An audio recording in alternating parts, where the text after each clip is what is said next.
Yeah, I was just kind of wondering if you could help like shed some light on like because I know you've written some songs. So like if you like let's say you wrote a song and Mhm. let's say you have a buddy who like produced a song for you, but you're gonna feature another guy, but he didn't do anything really to the song. He's just singing it.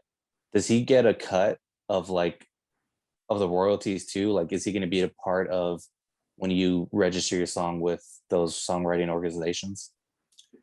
It depends on how you want to do it. It depends on you. If you feel that the singer was only entitled, well, typically how it works, if you wrote the song and that person didn't have anything to do with the composition of the song, the musical elements, the lyrical elements, they didn't add a melody, they just coming in and just reading your lyrics and singing it. That's more of a work for hire situation where they would get paid one time for their singing services, for their vocal services, but the publishing deals with who created the music, the copyright, who composed this. So no, they wouldn't be entitled if they were just a singer.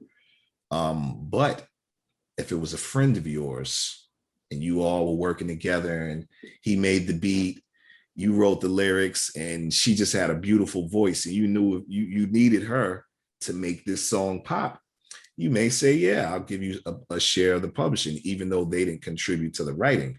I mean, you could give your mother a percentage of the publishing if you say, Okay. you know what I mean? Like, this song was inspired by my mom, and I wouldn't have wrote this if she didn't give me that phone call yesterday. So I'm going to give my mom 10% of this. So you, as the creator, you have the control of how this song gets split up.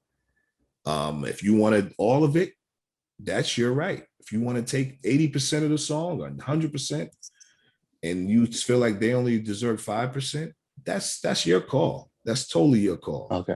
You know what I mean? Um, Yeah. in fairness, if everyone was involved with the hit and it made money, we should split it up evenly. We should split the publishing if we were all there. But yeah, like if you weren't there, and but like I said, you may like that person and you may want that person to prosper off of this work now, because they're going to get money for it for the rest of their life if this is something that takes off. So it's just something that you have to take into consideration, and it's on a case by case basis. You may split up one song evenly. One song you may take 85%. Another song you may just 20, you may just be 20%. Or you may just be you and your man did it and y'all 50-50. So it's all about how you want to do it. And remember, it's just all a case by case basis, each song. Okay. Yeah. Yeah, because another song I want to do, I wrote with another guy, and that was like 50-50, perfect. And Yeah. then I was like, well, what about the featured artist? He's like, well, what about them? But he's like more in he's been in it longer than I have, so he understands it. But it just kind of confused me. And when he tries to explain it, it was just like more confusing and stuff like that. Well, what happened with me, like, someone may come on your song, like, well, a featured artist, let's say he wrote a verse on it, like say it was a rapper and it was a song and then it did a little rap verse. Yeah, he would be part of that song and he would get publishing for writing his verse if he added it to your song. Like, for example, the song that I have a credit with Drake, had already split the song up evenly amongst us, and it was all an even share. But then when he made a remix, it was a new song now, so we updated it and we submitted it as the remix with him on it, and then we split it up accordingly to now, because now he was involved. So Yeah. yeah, but if they contribute to a song in any way, yeah, sometimes, like, I've heard about people getting publishing points for just bringing the coffee to the studio session. Yeah. Being the donut boy. I heard about, like, Kanye West or something was giving people publishing just for being there. So I mean, yeah, if they contribute and add a verse to it, but if it's just like you said, a featured artist where they're just singing, and yeah, you want to do a work for hire agreement. So you can just go online and type work for hire agreement.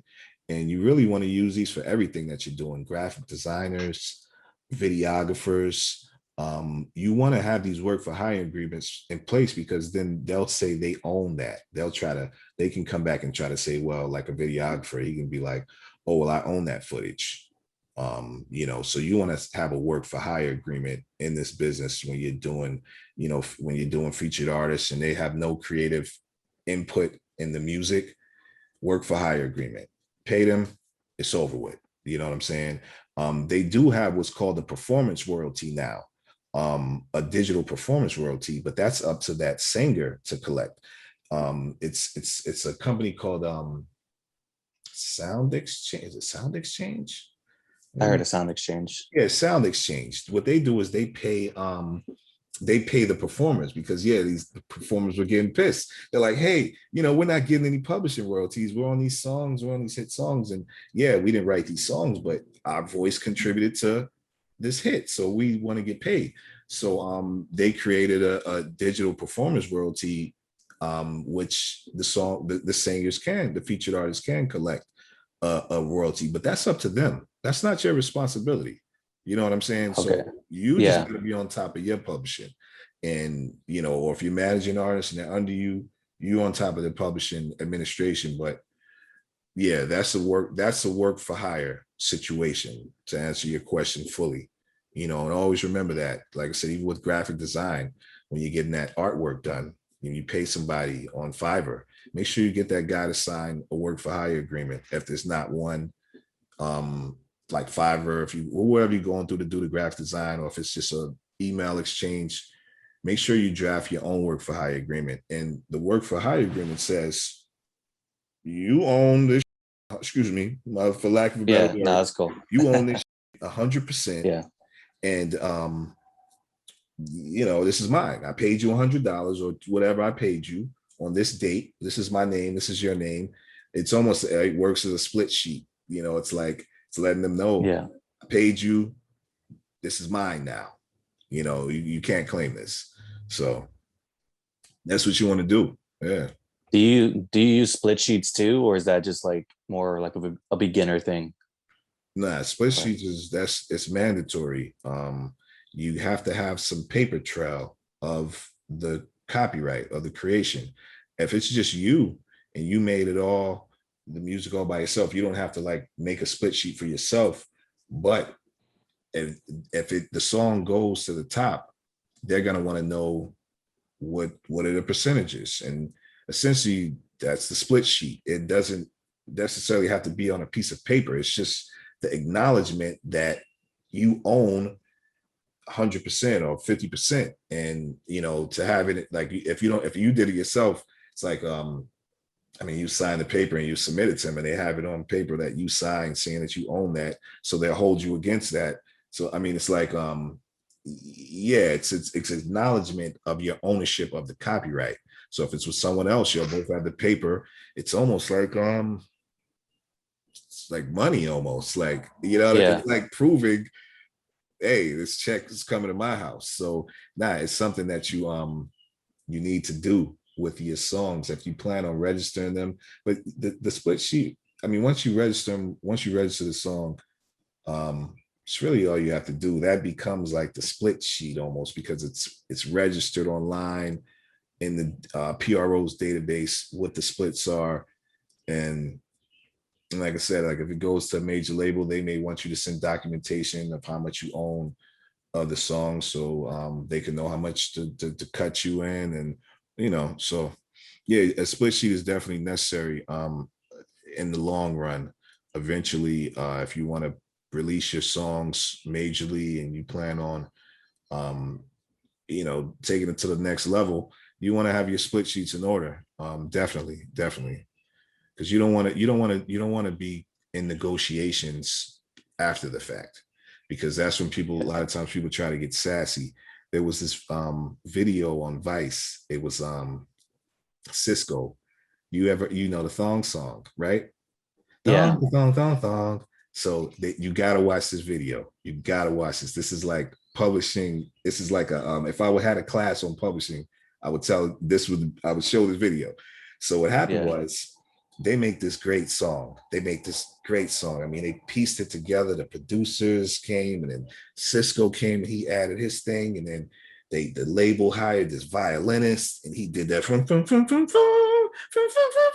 so it was perfect. And then they were writing the song, and Cisco added the line, she was living La Vida Loca. And the guy who wrote Living La Vida Loca ended up coming back and taking 75% of that song. I heard about that. Was that Just for Desmond that Child and all one that? line. Just for that one line, he came back and demanded the lion's share of the song. So that's why split sheets are important, because had they probably came to him before it even happened, they probably could have just gave him 10% and he would have been happy. But it's after the fact, it's money involved, and people are opportunists.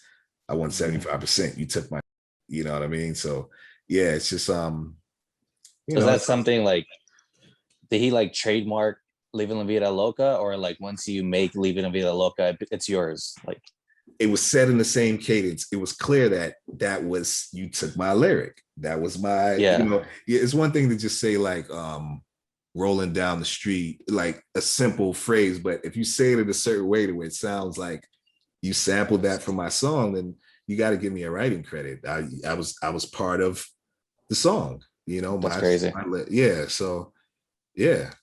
And when that happens, that's when like lawyers get involved and Yeah, whatnot.